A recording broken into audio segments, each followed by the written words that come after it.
Today we would like to talk about financial fraud and fighting it with artificial intelligence. My name is Sune Askjær. I'm a principal data scientist with Think Big Analytics, and I'm honored to be joined here on stage by Nadeem Gulzar, who is head of advanced analytics at Danske Bank. And together we will be talking about a project that we have collaborated on over the last half year, where we've joined forces to build a platform to fight financial fraud at Danske Bank using data science and big data.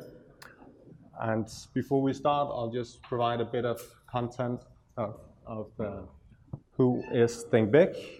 Think Big is an open source analytics and big data consultant firm. We are owned by Teradata, but we started out as a startup in California about 7 years ago, founded by Ron Botkin and Rick Fennell, and we purely focus on open source data science and big data engineering solutions, and we partner up with companies like Danske Bank to deliver services and platforms in this space. Nadeem? Thank you. So welcome, guys. I know it's getting late, but please bear with us. I'm pretty sure this is going to be fun. Usually it is. And in case it's not, I actually also brought eggs for you to throw at me. Jokes aside.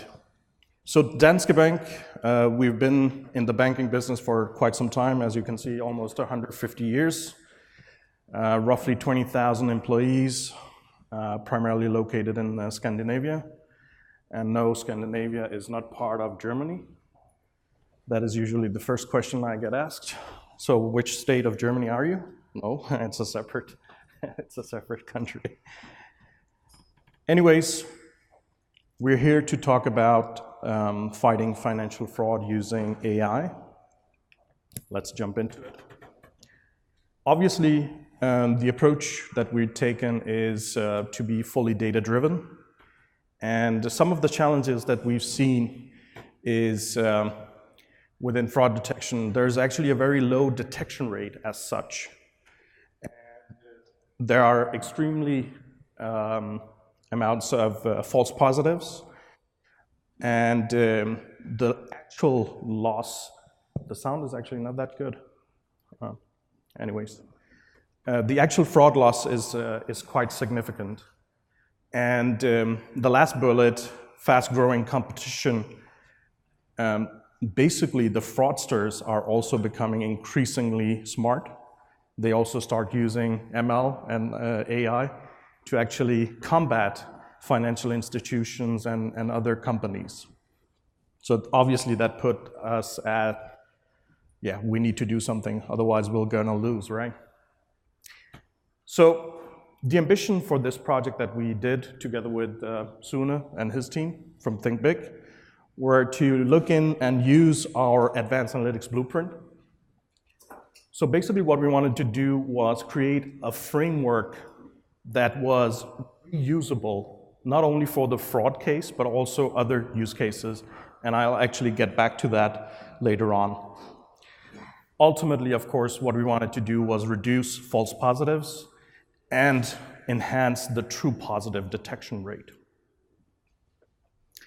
Again, if you really want to do this, you have to take the data-driven approach, and since it is transactions, it's real time. The picture I always draw is, imagine a customer standing in 7-Eleven or something and swiping their card. They're not going to wait 4 minutes for a response, right?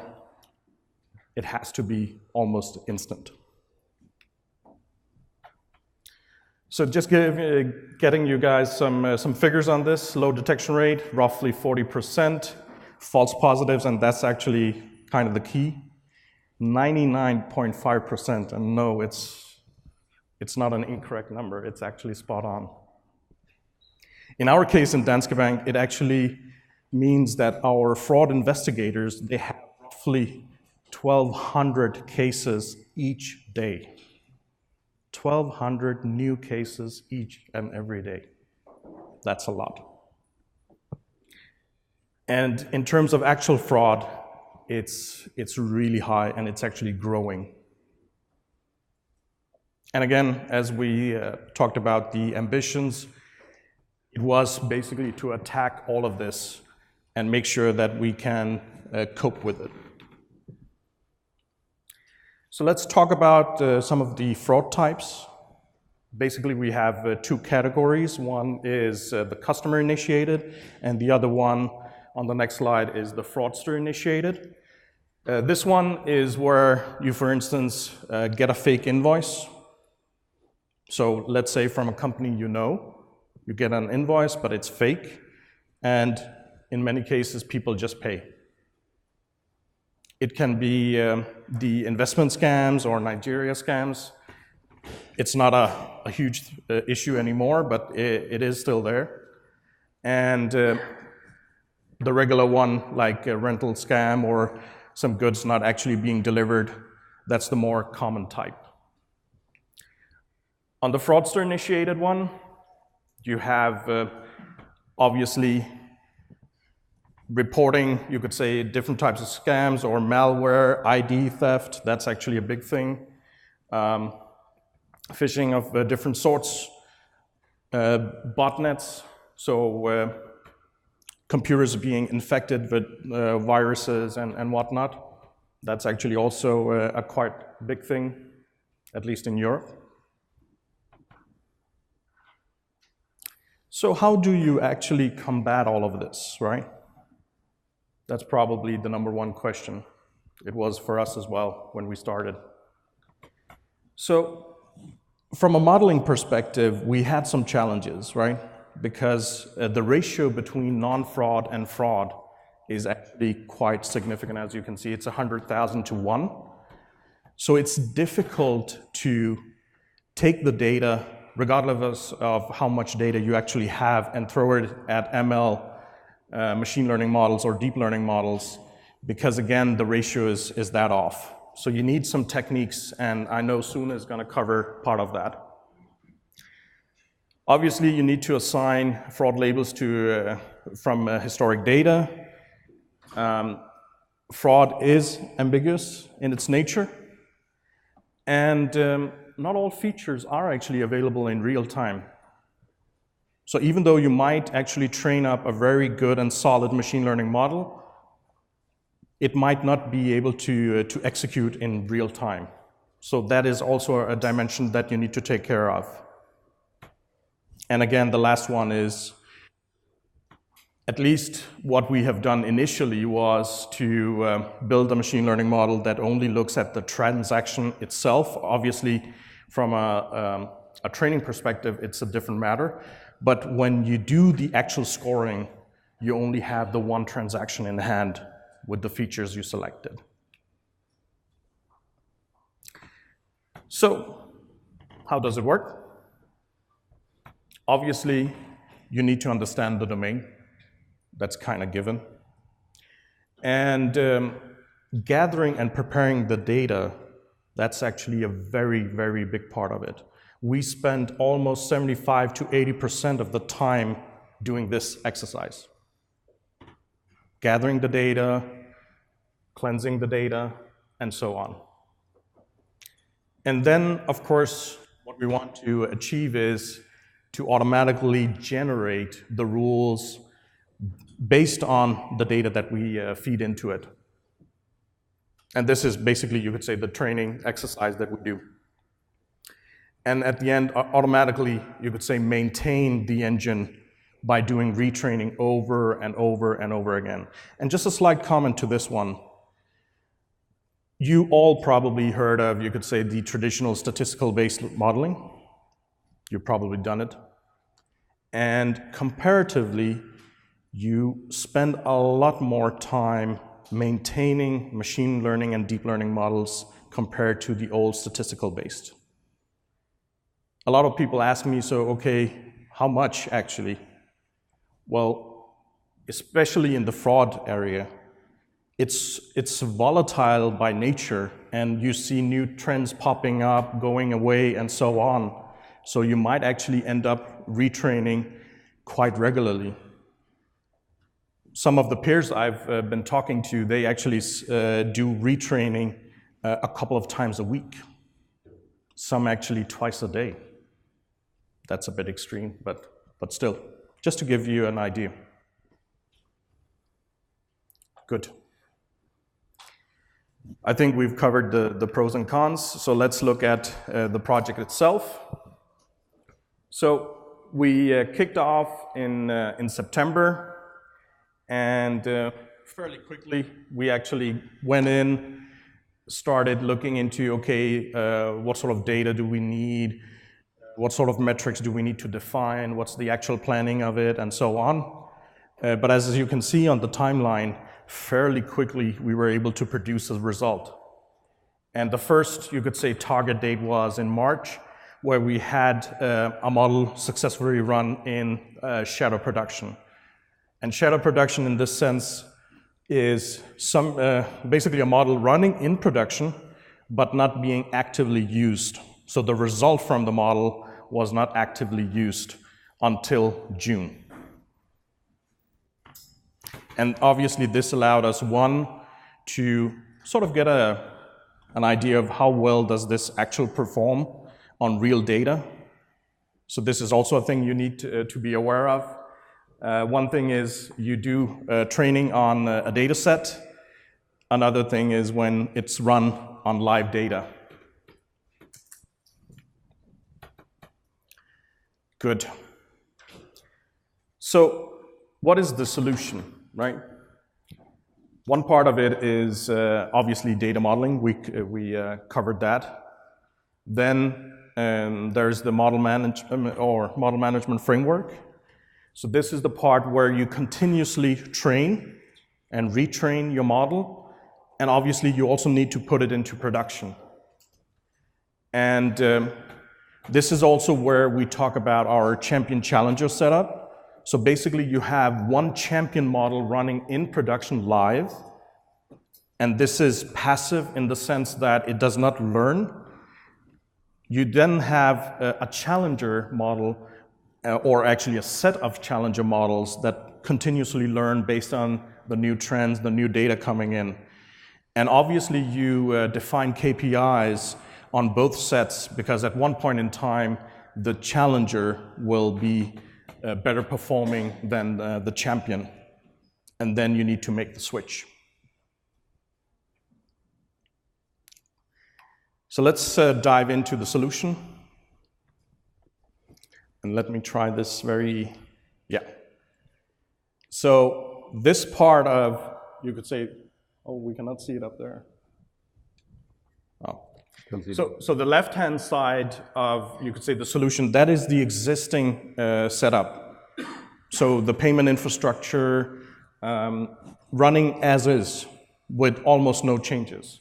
What we did was we added the right-hand side, so basically we augmented what is already there. And that's actually a key, because again, there's no need to go in and redefine how payment infrastructure is built.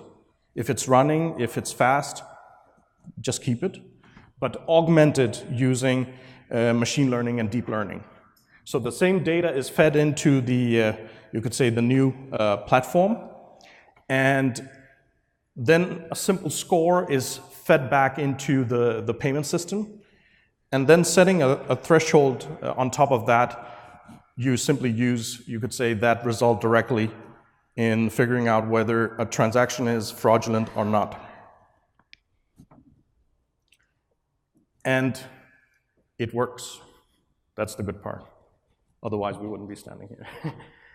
But again, we talked about latency. And transactions, of course, credit card transactions and other types of transactions, latency is quite key. So there's no need to, you could say, reinvent the wheel. Just take whatever is already there and then use the augment approach that we did here. Talking about, you could say, some of the technologies, These are, I'm not going to go through it in detail, but you can look at the slides later. But these are some of the technologies that we used. And this is now part of our reference architecture. And again, as I mentioned earlier, this is what we use not only for fraud, but actually for a lot of other use cases as well. And towards the end, I'll highlight a bit of some of the other use cases that we are basically utilizing this reference architecture for. Cool. Maybe Sune, actually, you should cover this one. Sure. Since you're the expert in this. So when you give a prediction to a client and you choose to stop their credit card transaction, you can't just do that without providing a reason, especially in the future in the EU. We have this GDPR, public data protection regulation, that basically gives the customer in the bank a lot of rights, and it gives the bank a lot of obligations in the way that they communicate with their clients. So one thing that you need to do when you make a decision of stopping a transaction is to be able to explain to the client, why did you stop their transaction? Why did you stop my transaction but not Nadeem's? What is the difference here? And one thing that is crucial to do that is to have a way to interpret not only your models, as you might have tried to do with your random forest models or linear models, but your model in the context of that one transaction. And that is fairly difficult to do.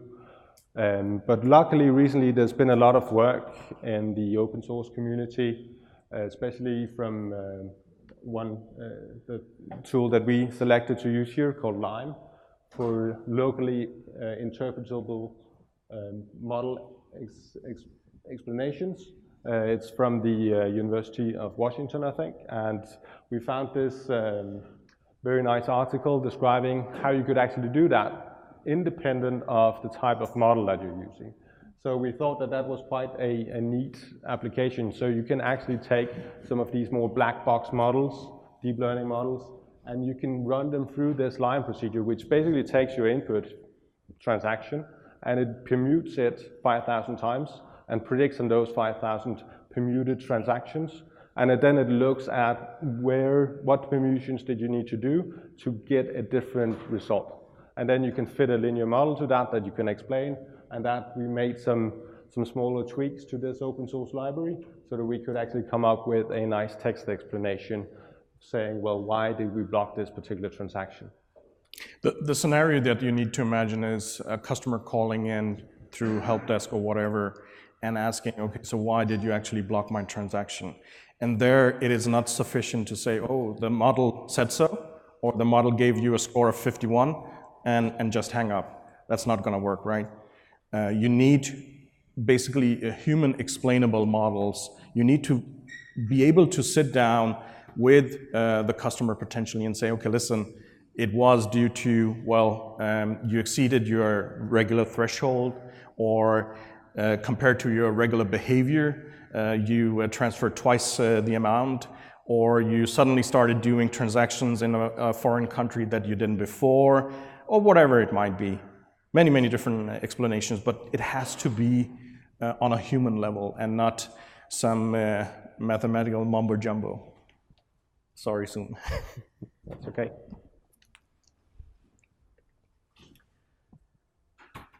So this basically shows the first set of results that we achieved, and actually the latest one is even better. We'll cover some of it in a few slides. But the thing was that as soon as we started applying machine learning to this problem, we could see that fairly quickly, with the same set of data available, we were able to achieve much, much better results, as you can see here. And of course, this depends on the risk appetite of our fraud unit. So what do you want to do? What is it that you want to achieve? Do you want to keep the same level of true positives and thereby reduce the false positives significantly? Or do you want to achieve both things at the same time, and thereby saying, okay, yeah, if I want the true positive rate to increase, then obviously I have to take a hit on the false positive side as well. But obviously this was, you could say, the first step on our journey. And this is actually what we went live with initially. But we could see that, okay, if we started implementing or looking at some of the more advanced methods within deep learning, then the results were actually even better. And Sune is actually gonna give you an intro to that. Thank you. So before we go into the deep learning, I just want to stress a point here in terms of the rule engine that was the state of the art in the bank before we started this project. And where that performance lies there, that's just a single point. You can't really tweak that, where, as Nadeem mentioned, of more false positives, more true positives, and so on. And that's the advantage you have when you use these ROC curves. We can actually see this looks kind of good. In terms of the performance we were able to come up with using an ensemble traditional machine learning approach. And this ensemble is based on logistic regression and gradient boosted decision trees. So some fairly standard machine learning methods that we're just able to train on lots and lots of data and be able to see some pretty good results, at least quite a lot better than what we had seen with the current rule engine that was in place with the bank. And again, just to put it in perspective, right? Earlier we talked about these 1,200-ish cases being generated each and every day. So even if you're able to shave, let's say, 30% off that, that's actually a pretty solid result by itself, right? Because at the end of the day, it is cases being manually handled by the fraud investigation officers. So it's a lot of help. We just stuck to these. But as you could see, I'll just flip back to it here, as you could see, the ROC curve here sort of flattens out at around 70%. So we were able to pick up and detect about 70% of all the fraud happening, but that is still not optimal, right? So we looked and we couldn't really tweak this anymore. We did feature engineering, we tried different models, none of it improved performance from what we had here. So the next thing that we thought that what can we do to improve this is we could try to explore deep learning and see what we were actually able to do there. So we basically wanted to exploit that we didn't only have this one transaction that we looked at, and that was what our initial machine learning models were using. They were just looking at this one transaction coming in isolation. Of course, we used features about what is the usual spending behavior of this client, how many different people do they usually transfer money to, and so on, so that we could use those as features, but we still only looked at this one transaction and not the transaction history. So could we find a way where we could incorporate the transaction history into the features and use that as well? Because some of the times you see multiple transactions in a row being fraud. Some of the fraudsters are fairly intelligent in respect to what are the rules of the different banks. So they know that some banks might have a cap of, say, $2,000 before they start to screen. So if they just do multiple transactions below this threshold, then they're usually sort of passing below the radar and they don't get caught. Well, if we see multiple transactions of just below this threshold, that's an indication that there's something wrong, and that is some of the features that we would like to incorporate. But we had already spent a lot of time doing feature engineering. It's really important, but it's also very time-consuming. So was there a way where we could skip that part in the historical sense? So instead of doing the feature engineering across the different transactions in time, we would hopefully be able to piggyback on some of the things that is done in the deep learning space. So we basically took 3 different approaches. One would be the convolutional neural networks, which is the standard for image image object identification. So there, the first challenge was, how do we go from one transaction and multiple transactions that have a temporal component, but only one dimension otherwise, into something similar to a 2D image that we could process. But luckily, we had some really creative people on the team who came up with some very nice ways of doing that, and we'll come back to that in a second. The second approach that we would like to take is what I was considering and expecting to be the best one, to have these long short-term memory networks where we could train the model on a sequence of transactions, build up a memory over time of what was like the usual pattern you would see, and sort of predict the next transaction in that sequence. And then if that all of a sudden seemed wrong, gave a much higher error, that was an indication that this transaction was fraudulent, or could be. And then there was the last option that we wanted to look at, which was autoencoders. So basically trying to do the anomaly detection approach here. So training a neural network to reproduce transactions that look normal, do dimensional reduction, and basically blow it up again to try to reproduce the transaction. And if we could train a network that was able to do that, we could see whenever we put in a transaction and it was vastly different from the way it would come out of this auto-encoded network, then there could be an indication that this could be fraud. So we started each of these different approaches to deep learning in separate sprints of 1 week each. The first one we started with was just these convolutional neural networks. We have a particularly gifted data scientist called Amjad Mohammed working for us. He knows a lot about deep learning and image processing. So when he heard about this project, he started cranking at it and thinking, how could we take this transaction history and make it into an image? So a solution that he came up with was taking each of the features that we had from our initial models, doing a correlational analysis of that features across a data set to see which features correlated, because then if we would position these features next to each other in an image, then we would have some type of local structure that's akin to recognizing edges and so on in actual images. And that is what these networks are tuned for. So we came up with a way of encoding this so we could actually go and take each feature surrounded with most highly correlating features. And then on the x-axis, you would have these features. And on the y-axis, you would have the transaction history. So at the top, you have the current transaction. And as you go down the image, you have older and older transactions. And then when we would do the CNN, you would do convolutions over this image. We use kernels of 9 pixels with strides of 3 in the feature space and just 1 stride in the time component, allowing us to have this image and correlation over time there. And in case you would like to see if you could spot the fraudulent transactions, this is examples of how these transaction history images look like.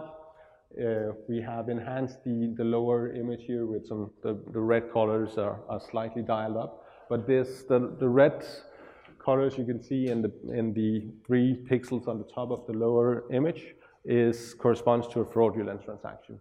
And then the machine learning algorithms in the different deep learning networks were then able to try to find structures in here that it could basically where it could do the feature engineering that we were not able to do by hand here, and come up with pseudo features in the network that would be identifying fraud. And how this looks in the architectures here, I think in the interest of time, I won't go too much into this, but we started out with regular CNNs, which we just use in a standard way. Then we found out that we could actually improve performance quite a bit by moving to these residual neural networks, which have incorporates this residual that isn't fitted in some of the earlier layers and forwards it onwards, and where you can use some of these previously realized features to make decisions further on. And looking at this when you look at the normal image recognition, you have these pseudo features. You can look at them if you have faces or cars or objects that you recognize, and it sort of makes sense to the human eye. Well, here not so much. But at least we can see that we are able to activate some of these cells and these filters along the way. So on the right-hand side, you have a fraudulent transaction. On the left-hand side is a normal transaction, and you can see that these cells are firing and activated at a higher rate. So there's definitely something here. So moving to comparing the performance of these and comparing it with the machine learning methods that we already had implemented, we saw something that was quite spectacular. So you see the blue line there is the traditional machine learning ensemble methods. The red dot is the current rule engine. And then the three other curves here are some of the different deep learning models that we had trained. And just be aware here that we have the ROC curve zoomed in on the first 10%. So you have a really steep incline here, and that is what we're looking for, because you have hundreds of thousands of transactions that come in, but you can only look at, say, 1,200 a day. So you want to just select the small portion that has the highest enrichment.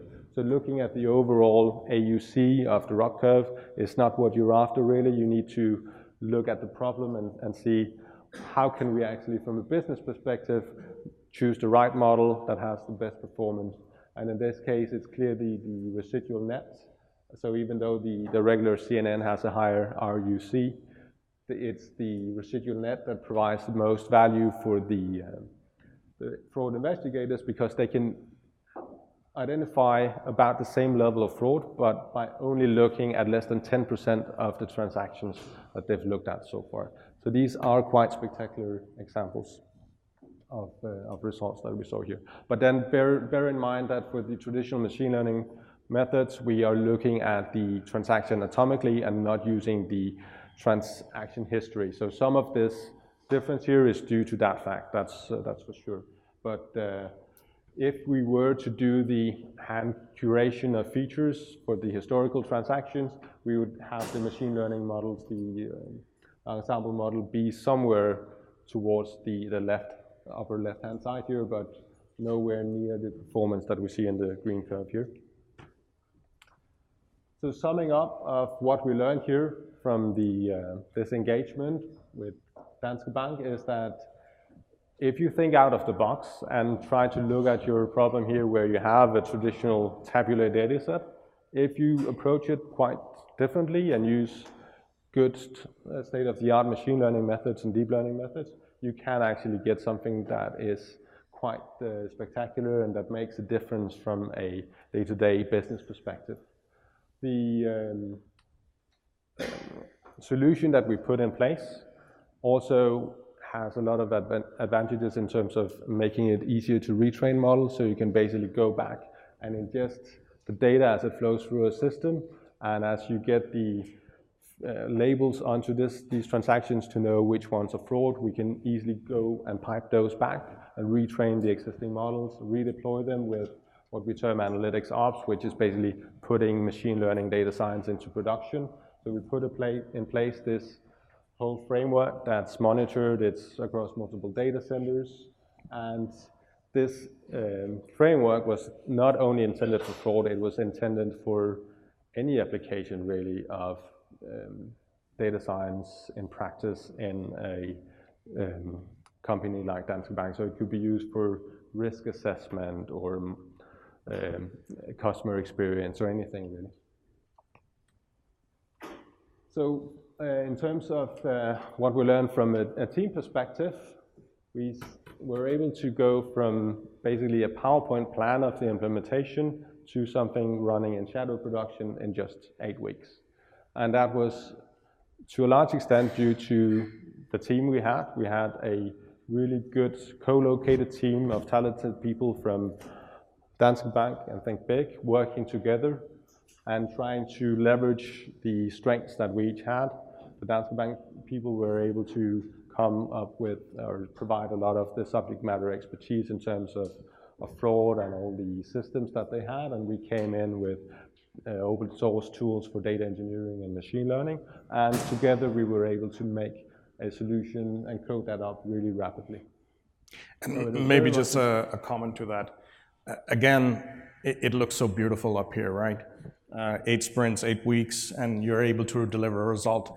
But just to put it into perspective, this required a substantial team, and not only that, it required top management buy-in and push. Because you can imagine getting the data, dealing with security, dealing with network latency, all that fun stuff, which is not so fun. It does require someone to basically be able to kick down doors. And if you don't have that top management buy-in, it's really, really difficult. So you definitely need that before you can do this journey in this amount of time. Cool.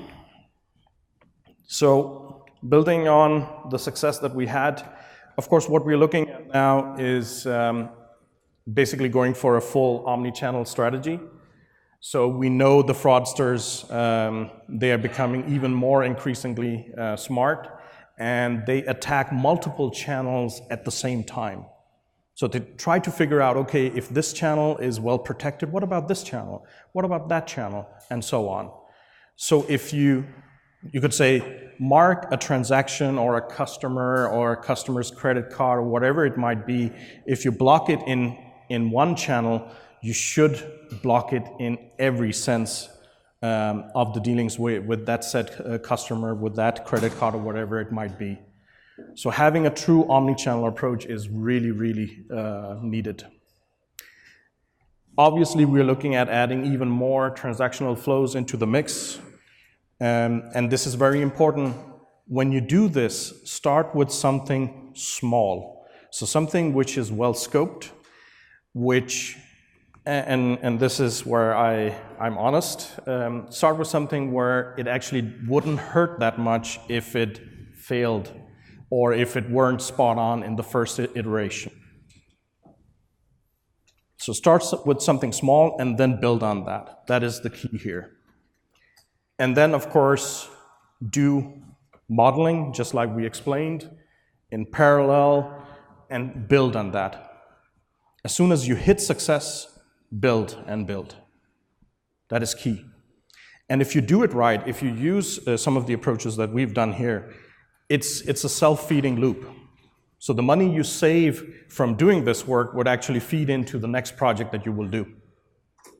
So that's another way to become self-funding. And just the last slide. So what other use cases are we using this for? We're looking to AML. AML is what I call a distant cousin of fraud. And obviously, that is one of the first starting points you could look into. But also things like behavioral analysis, looking into application fraud, and other types of fraud is also possible. But on the other side, you can look into high-frequency trading. How is that being done? Are there some patterns that you need to analyze much, much deeper? And from the imaging side, we are also looking at, you could say, looking into the ATM captures. So we not only capture picture, but actually also short videos. And you could use some of the techniques that we have in our reference architecture to look into that and analyze that and become even better at detection. Excellent. So this is actually what we had for you guys today.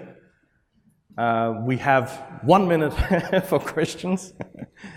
Sure. I have a question regarding to the data set. Yes. As you know, the fraud is a transaction that we determine is a fraud as a human being. Yep. So, and you also mentioned that you have so many transactions. How are you going to determine this is a real fraud versus not, so that you can feed it into the model and give the right true positive and right true negative? Exactly, as you say, it's something that we as humans determine that this was fraud. So there is a team of human fraud investigators in the bank. So when our model says that this is likely fraud, it gets escalated to them, and they call up the client and ask them about this transaction. And then at that point, it gets decided if it's fraud. It could also be that we don't catch it with the model, and it happens, and then the client, after a month or two, realizes that it's fraud, and then they call up the bank and says, I didn't do this transaction, and then it gets recorded in the bank systems. They try to get the money back to the client, but at the same time, we get the label so that we can use that in training. So you retro the result and then we train the network? Exactly. Yes, certainly. Exactly. So every fraud transaction that we used in our training set was vetted manually, several thousand.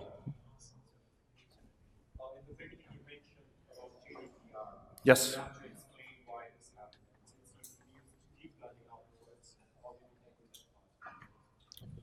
Yeah, so beauty of this Lime approach is that it's independent on what model you have, because you're taking your input feature matrix and you're making permutations to that, and then you're just running those permutated features through whatever model you have, and then you're looking at how does that change your outcome. So it's independent there, but it does require quite a lot more time when we have the deep learning models, because they're not as instantaneous as like a decision tree would be. So it requires seconds of runtime to do the Lime, and so we only do it on demand with the deep learning models. But you can do it asynchronously. Yeah. So again, because you need this explanation, regardless of whether it is simple machine learning or deep learning. And if you just cut it off, it's fine. Sorry guys, but that's all the time we have.